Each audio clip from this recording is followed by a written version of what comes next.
खुलुमबाय लोगोफोर, नोंथांमोनखौ फिन खेबसेबाव आंनि मोनसे गोदान भिडिअ बरनायनानै लाहरबाय। दिनैनि बे भिडिअ आं मोननैसो रादाबनि आपडेटफोरखौ लानानै फैदों। नोंथांमोना भिडिअखौ जोबजासिम नायलांबानो जाबाय। हादराव फिन रेलगारि जाब्रबथाय जादों। डिब्रुगड़ एक्सप्रेस रेलगारिया जाब्रबथाय जादों।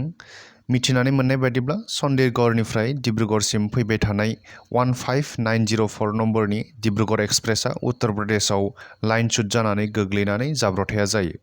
बृहस्पतिबारखालि बेलासिनि 2:37 रिंगायाव डिब्रुगड़ एक्सप्रेसनि 10निफ्राय 12 दाबाफोरा लाइनच्युत जानानै गोग्लैदों।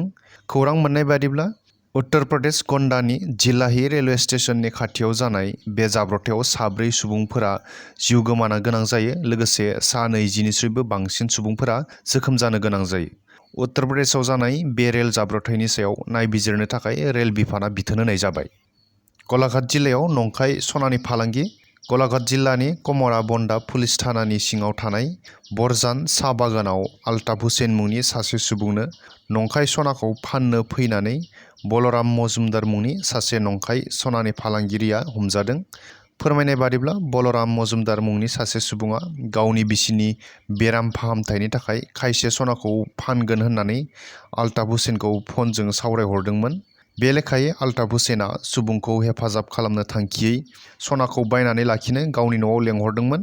खोथा बादियै बलराम मजुमदारा आल्ताफ हुसैननि न'खराव थांनानै 3 तला सनानि मेडेल फाननो थाखाय जासिहोयो आरो 3 तला सनानि थाखाय 1,50,000 रां बियो।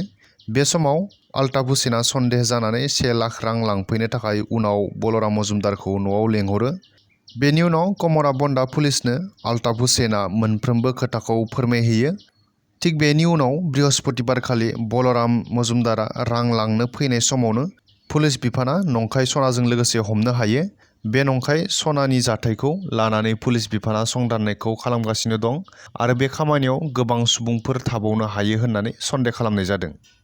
आसामाव मुस्लिम सुबुंफोरनि बांनायखौ लानानै chief minister doctor Himanta Biswa शर्माया झारखन्डआव होनाय मोनसे बिबुंथिखौ लानानै रायजर दल राजखान्थि हान्जानि गाहाय नेहाथारि रासेल हुसैना फिनजाथाय होदों।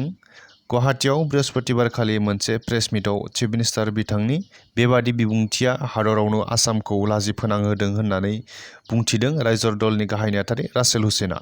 रायजर दलनि गाहाय नेहाथारि रासेल हुसैना बुंदों दि आसामाव 40% मुस्लिम सुबुंफोर बांदों होनना बुंनाया सरासनस्रायै शंकर आजाननि हादरखौ chief minister doctor Himanta Biswa Sharma बिथाङा सोखावनो नागिरदों। बेखायनो बिथाङा बेबादि बिबुंथि होनायनिफ्राय गोजानाव थानांगौ होननानै बुङो। बिथाङा बुंबावो दि चिफ मिनिस्टार बिथाङा मुस्लिमनिख्रुइ हिन्दु सुबुंफोरनि बांसिन सुथुर। जुदि बिथाङा हिन्दुनि सुथुर नङाब्ला एनआरसिखौ मावफुंनानै दिन्थि आरो बिथाङा थारैनो हिन्दुनि रैखाथिखौ लुबैमारदोंब्ला आसाम एकर्डनि 2 नं दफाखौ मावफुं होननानै बुंथियो रायजर दल राजखान्थि हान्जानि गाहाय नेहाथारि रासेल हुसैन बिथाङा।